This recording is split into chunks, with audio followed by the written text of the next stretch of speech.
Hi everyone. In this video, I'm going to interview Sylvia Vukosavljevic, a college admissions consultant at Veritas Prep. Today, we're speaking about how to fill out the Common App Activities section.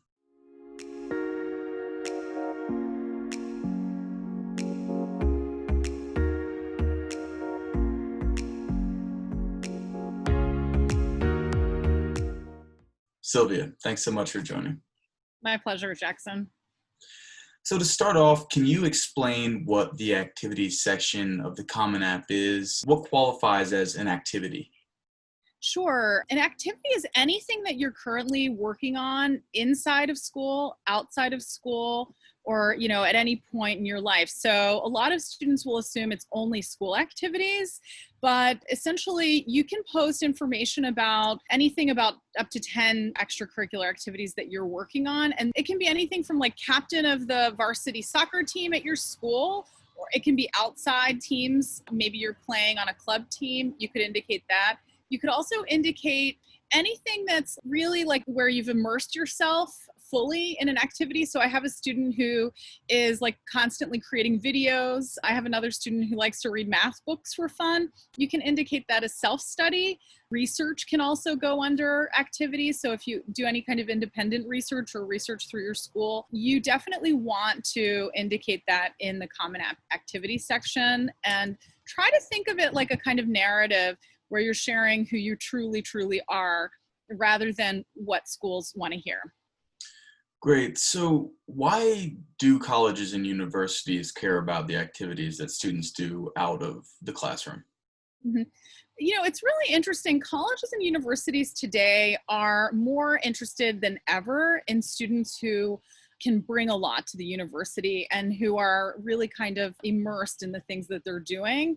And so the activity section is really an opportunity for students to show who they are fully and what actually they're going to be able to contribute. So schools are really interested in seeing, what are you most involved in? And they really do consider whether or not you're going to be a kind of glue on campus that brings yourself fully to everything that you're doing in high school and then in the future in college. Great. So like you said, the Common App only allows for 10 entries. So for some students, that means they've got to leave some of them off the list. So my question is, what should students consider when deciding which activities to include? And are some activities viewed higher than others? Jackson, really, some activities are viewed more highly than others. And then also schools are looking for the length of your engagements. So for students who actually are doing activities from like third grade all the way to 12th grade, they want to share that. Schools like to see that kind of consistency. They like to see that students are not only total leaders and like star players, but that they're also pretty consistent and good B players too. So that when they come to the school, they're also going to kind of continue to be involved, continue those long-term involvements. That's one. The other thing is that students should really think about what narrative are they presenting to the school. So if you have a hodgepodge of activities, you want to also present your activities in a consistent way. So if you have like 5 service activities and you really did a lot in them, you want to think about how can you actually show the most meaningful impact. You want to group those activities almost as if you're advertising your service. Same thing goes for sports. You want to think about how to group the activities that are most important to you. Schools are also looking for awards. A lot of activities don't mean much to schools, and schools will ignore them or not really take them seriously. So different universities are looking for different things to kind of mark on students' reader sheets. And if you have a major leadership position, if you have a regional, state, national, or international award, this is the place to actually indicate that. So you always, if you have any kind of leadership role, you always want to mark that in the activity section, so that schools can kind of quickly access that information and mark it on the notes that they take into committee about you.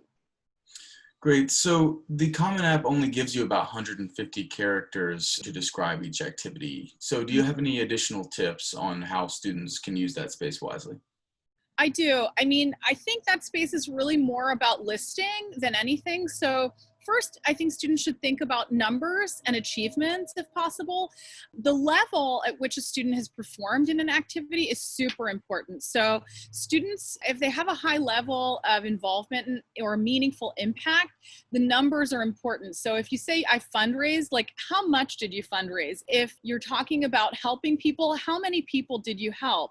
It's always good to highlight the numbers when you're talking about service. It's good to highlight the leadership awards. If you won MVP on a team, you want to indicate that. If you got most improved player, you want to indicate that. If you had any kind of award, you want to share that in that activity section.